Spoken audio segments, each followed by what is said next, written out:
to meet you. I'm Dr. Antsvi. I was asked by the lovely folks at Dean's Rath Community College to make them a video for CyberWise's 2025 Adventures in Cyberland competition. Now, CyberWise does lovely work all about cybersecurity. I'm a big fan of theirs.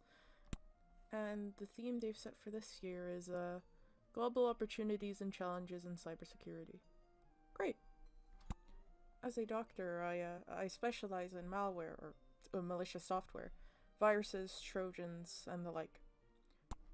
Malware affects individual users and companies alike, and, well, it's the challenge of cybersecurity, isn't it? Before we had data leaks and password stealing, we had software, and software needed code, and code paved way for malware. That's what cybersecurity is built on, really. Preventing malware and leaks. Malware has always been a global challenge for cybersecurity. And, well, what is malware? Malware is exactly what the name describes. Malicious software. Now, when I say malicious software, I mean any software that changes or deletes files without the user's knowledge or permission. This can range from insignificant files to files the system requires to function. Often, people will see unusual activity on their computer and assume it's a virus, but this isn't always true. There's actually many types of malware. There's rootkits and ransomware and backdoors, just to name a few. Viruses are just the most common, which is where the misconception comes from. Being able to identify what type of malware your system has caught is invaluable for proper recovery, very much like real sicknesses. So, okay, viruses are a common type of malware, but then what makes a piece of malware a virus specifically? Viruses are malware that attach malicious code onto a safe, legitimate host file. When this host file is run, the virus will self-replicate and spread to other files, all while doing all the nasty things a nasty piece of malware does.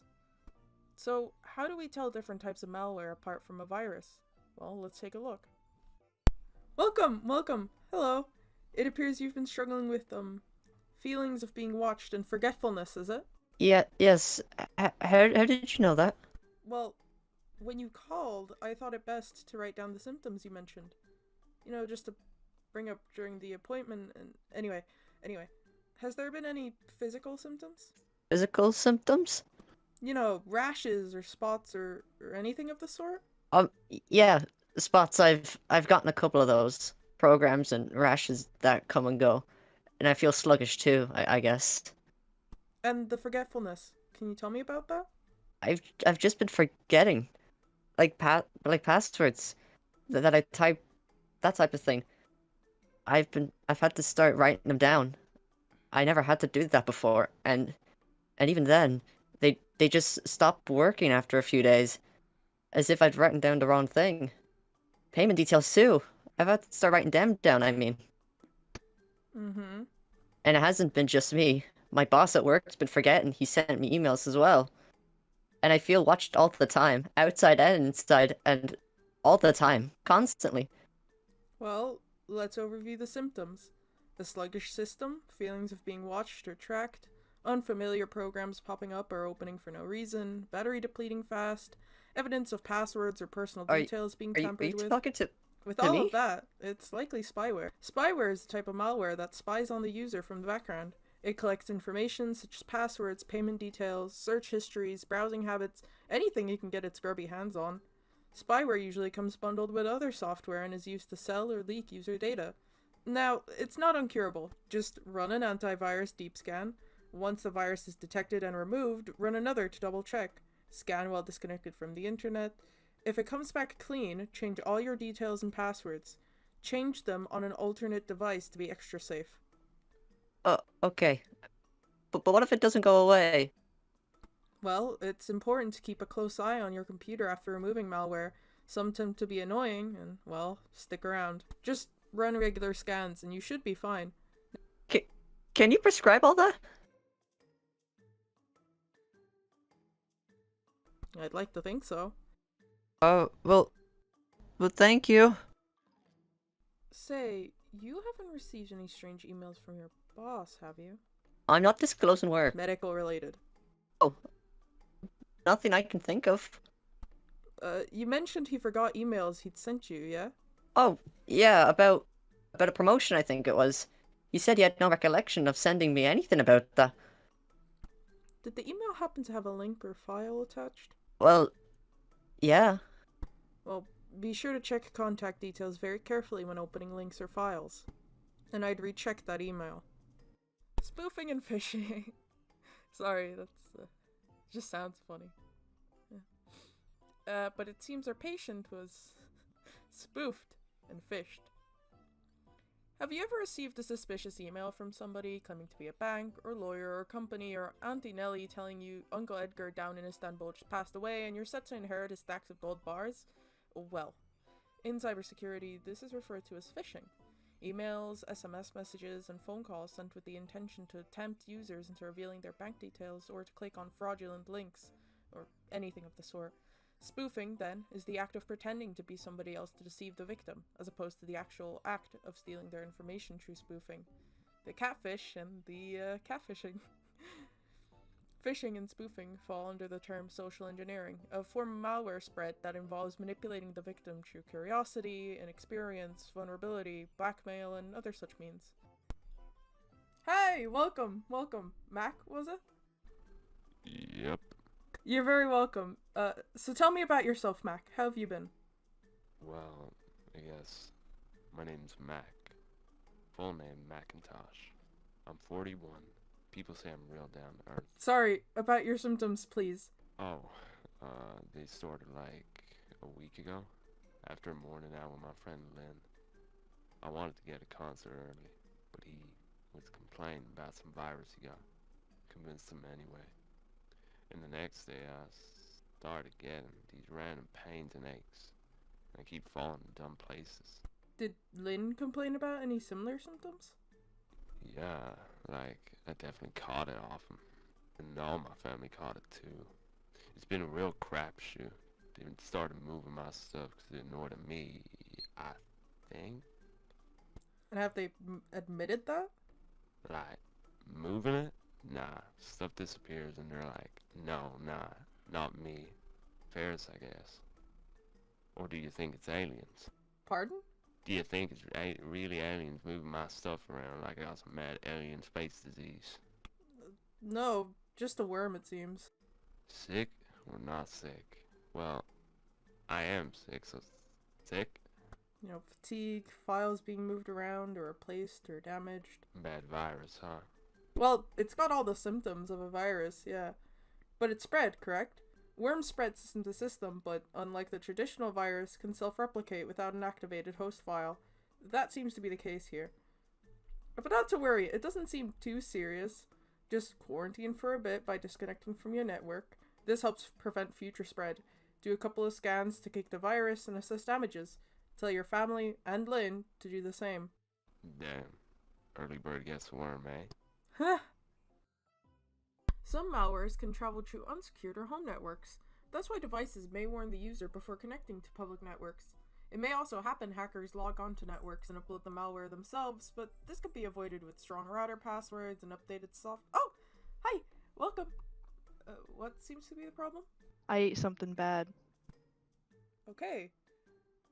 Tell me more about that? I downloaded a steak on Wednesday. Looked well cooked, but I've been getting sick the last few days. Ah, alright, well... It's affecting my work. I'm slow.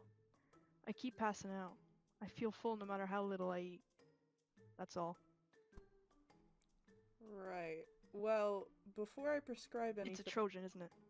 Well, downloading malware disguised as a legitimate file, typical fatigue, system crashes, blood...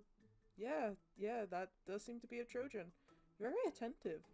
And you'll just prescribe me an antivirus, quarantine from the internet, the usual? Yes.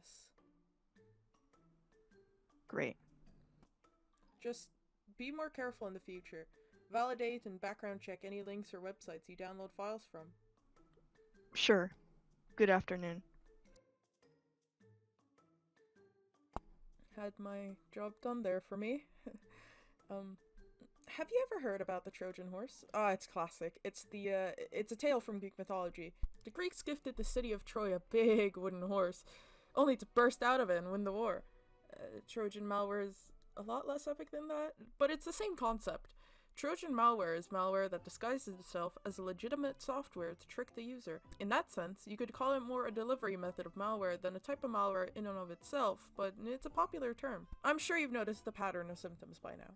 Fatigue, system bloat, unusual behavior, files and programs acting without user input, files disappearing or changing, and recovery is usually the same. Disconnect from networks, assess damage, run antivirus scans, keep an eye on things, all signs of malware, and ways to prevent it. But how else can you prevent malware? Good news is that most operating systems offer a strong built-in antivirus, such as Windows Defender. It's better not to download any free ones online. They tend to be, ironically enough, bundled with lots of annoying adware. Still, malware will slip through the cracks and not all can be removed so easily, so it's best to run consistent scans and keep an eye on your system regularly. Run background checks on every website and email you download files off. This can be as simple as checking the website domain and if it's legitimate, or looking up other users' experiences. Past that, be sure to check files for false file extensions. Finally, be sure to keep your software and system up to date. Just like a flu shot, updates keep your system healthy as new updates introduce stricter security measures and eliminate software vulnerabilities. But despite all of that, I'd say my favorite method of recovery is, well, prevention. Through research, updates, and staying smart about who and what you trust online, you have the best chance to keep your systems happy and virus-free. Before we finish up today, I would like to leave you a very infamous case to study over everything we have learned today. Have you ever received a love letter in the mail? I can't say I have. But on May 4th, 2000, thousands around the globe would receive a declaration of love in their email. All they had to do was open the attached text file to view it. This file turned out to be one of the most infamous pieces of malware in cybersecurity history. I love you. 2000 was still early in development of cybersecurity. Users were less knowledgeable on malware than they are now, and nobody questioned an email from their boss or their friend or their grandmother. They saw a text file and clicked on it. No questions asked. See, I Love You utilized a Windows feature that hid common file extensions. The file was called iloveyou.txt.vbs, but due to this feature, .vbs was hidden from the user, making it appear just as a text file. But why is that important? Well, a text file is just that, a file extension that stores pure text.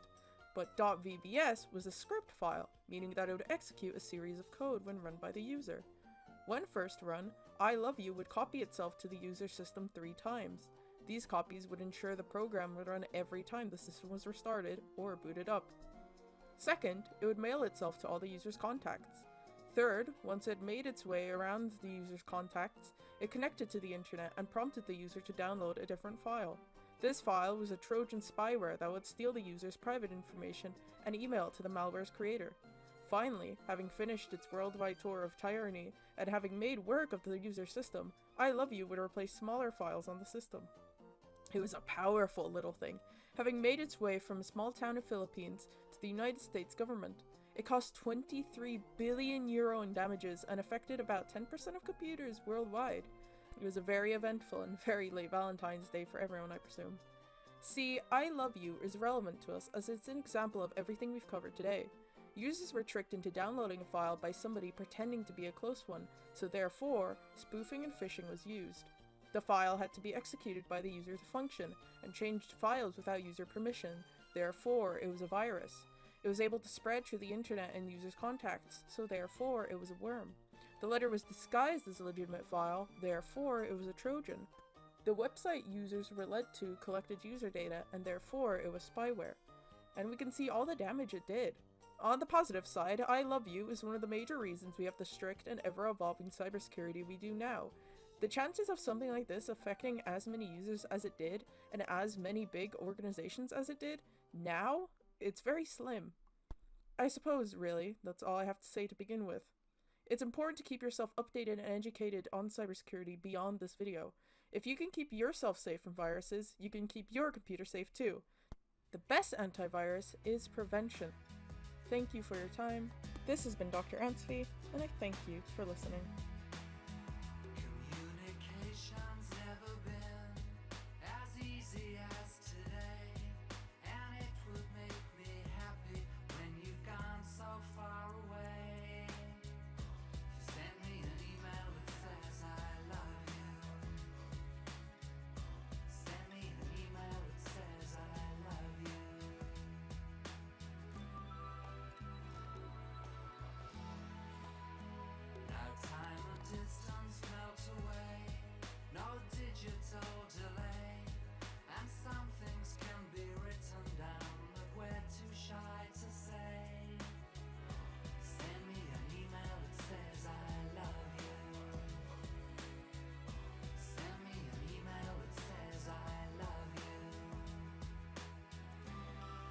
Was that good? Is that all? Yeah, that's great. We'll get back to you soon. Great, great. Well, it was nice meeting you. Troy, Jan, that was it. It was nice meeting you, Troy, Jan. no bother. Have a nice afternoon, Doctor. Hold on.